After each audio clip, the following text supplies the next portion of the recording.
Isteri Ketua Menteri yang juga yang di-Pertua Pertubuhan Muafakat Titipan Amal Isteri Wakil Rakyat Gabungan Rakyat Sabah Mutiara JRS Datin Sri Julia Salak hari ini bersama ahli Mutiara JRS membungkus kuih-muih Aidilfitri untuk diagihkan kepada pasukan keselamatan dan petugas kesihatan di negeri ini.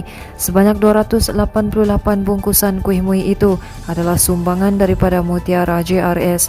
Naib yang di-Pertua 3 Mutiara JRS yang juga pengerusi Biro Kebajikan Datin Linda Iwit berkata, kuih-muih itu akan diagihkan kepada pasukan keselamatan dan petugas kesihatan terutama mereka yang akan bertugas pada 1 Syawal nanti.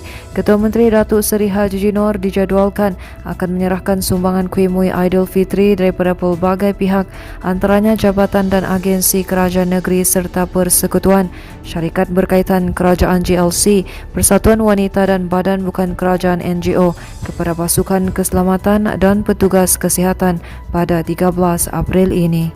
Sementara itu, penumpang pesawat Malaysia Airlines MH2664 dari Kuala Lumpur ke Tawau yang dikatakan mengalami masalah teknikal sebelum berpatah balik pada Ahad lalu membuat laporan polis mengenai insiden berkenaan semalam. Laporan dibuat 3 daripada penumpang pesawat berkenaan di Ibu Pejabat Polis Daerah IPD Tawau bagi meminta pihak berwajib mengeluarkan laporan siasatan berhubung insiden yang berlaku. Ketiga-tiga individu berkenaan iaitu Abdul Rahim Awang Nong 48 tahun, Halimah Nasoha 39 tahun dan Chui Kawai 48 tahun menyangkal beberapa laporan media sebelum ini yang menyatakan cuaca ketika itu kurang baik. Abdul Rahim berkata sehingga kini belum ada pihak yang mengeluarkan sebarang kenyataan bagi memberi penjelasan terperinci berhubung kejadian itu. Katanya sebelum kejadian keadaan cuaca sangat baik dan juruterbang turut mematikan isyarat tali pinggang menunjukkan segalanya berjalan lancar. Bagaimanapun sekitar jam 3 petang pesawat itu tiba-tiba menjunam seolah-olah jatuh beberapa kali. Pesawat terbabit katanya menjunam hampir 40 darjah menyebabkan penumpang menjerit ketakutan. Tambahnya juruterbang dan kaki tangan pesawat juga tidak memaklumkan kepada kami apa yang berlaku kecuali berkaitan pesawat berpatah balik ke Kuala Lumpur. Sementara itu Halimah yang masih trauma dengan insiden berkenaan menyangka hayatnya akan berakhir akibat kejadian itu. Beliau mendakwa sehingga kini dia tidak dihubungi pihak berkaitan termasuk syarikat penerbangan berhubung kejadian itu. Dalam pada itu Ketua Polis Daerah Tawau Asisten Komisioner Jasmine Husin ketika dihubungi mengesahkan menerima laporan daripada ketiga-tiga individu berkenaan.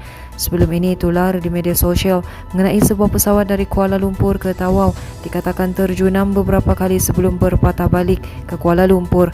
Pihak berkuasa penerbangan awam Malaysia CAAM dalam kenyataan media berhubung insiden itu menjelaskan pesawat berkenaan mengalami masalah teknikal menyebabkannya terpaksa berpatah balik.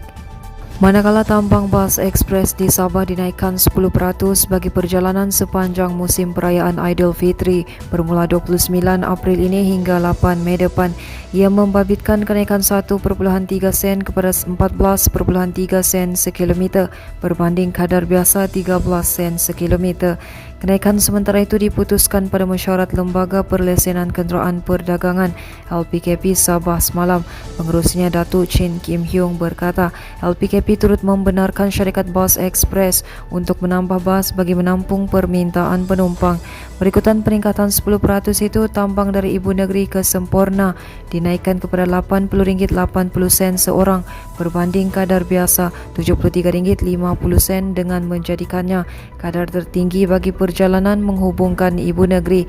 Ia diikuti tambang Kota Kinabalu ke Tawau yang naik kepada RM79.40 berbanding kadar biasa RM72.20, manakala tambang Kota Kinabalu ke Sandakan naik kepada RM47.90 berbanding kadar biasa RM43.60.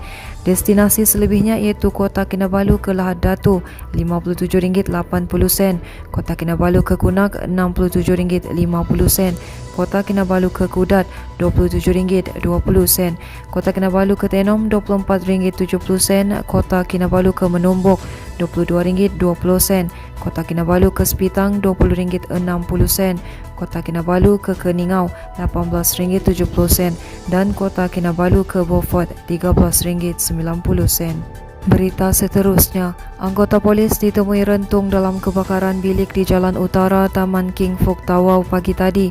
Dalam kejadian jam 11 pagi itu, mangsa Kopral S. Yogeswaran, 35 tahun yang bertugas di Ibu Pejabat Polis Daerah Tawau, ditemui pasukan bomba dalam keadaan rentung.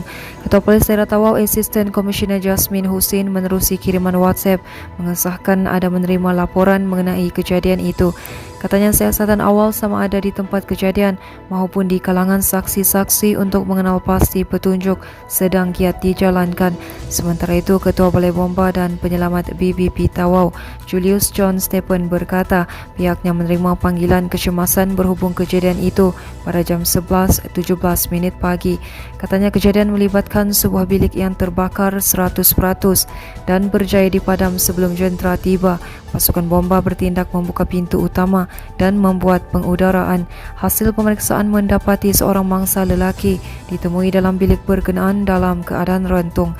Katanya lagi mayat mangsa kemudian diserahkan kepada pihak polis untuk tindakan selanjutnya. Seterusnya, Sabah mencatat jangkitan baru COVID-19 yang terendah sejak Januari lalu dengan hanya 106 kes hari ini, turun 66 kes berbanding 172 kes malam. Jurucakap Perkembangan Harian COVID-19 Sabah, Datuk Seri Masri Manjun berkata, catatan terbaru itu menggambarkan situasi COVID-19 di Sabah yang secara keseluruhannya semakin baik. Masih berkata secara keseluruhan, sebanyak 17 daerah mencatat kes jangkitan baru satu angka, dengan 7 daripadanya hanya merekodkan satu kes. Katanya baki 7 lagi daerah tidak mencatat sebarang kes baru dalam tempoh 24 jam yang lalu. Teruskan bersama kami di asoka.com, berita komprehensif.